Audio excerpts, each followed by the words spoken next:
Sa tunga sang pandemya nga aton ginatubanga, masubo paminsaron nga mayara kita sa mga kauturan nga nasunugan nadulaan sang propidad kag pangabuyan.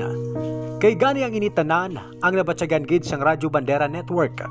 Rason nga sa sulod sang pila ka tuig nga nagumpisa sa pagserbisyo ang Radyo Bandera, nangin tradisyon na sang talatapan ang magbulig sa mga kubos kag mga kabandera naton nga naapektuhan sang kalamidad kag mga trahedya.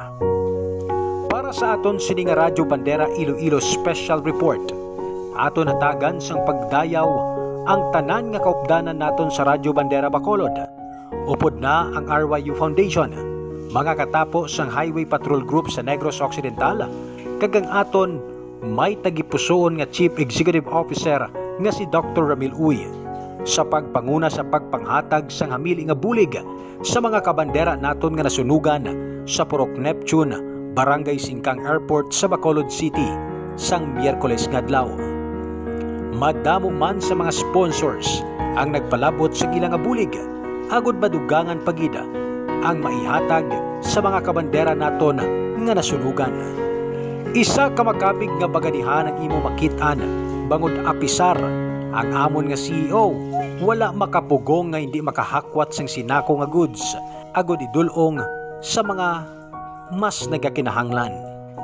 Lakip sa mga ginpanghatag amo ang bugas, mga vitamins, tubig, grocery items, galamiton sa pagluto kag madamo pagid nga iban. Nagalumaw-lumaw man ang mga mata sang mga nabiktima sang sunog, apang hindi matago sa ilang hanuong ang kalipay nga ilang nabatsyagan sang ilang mabaton ang mga bulig nga halin sa Radyo Bandera. Apisar sa tunga sang pandemyang ginatubang kag sang masubo nga sitwasyon, napalipay sa gihapon ang aton mga kabandera.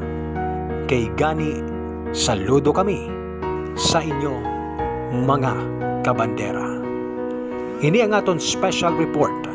Kag ako si Kabanderang Ray Espeha Umalay, nagabandera sa matudtod nga serbisyo publiko kag kalingawan sa Iloilo. Radyo Bandera.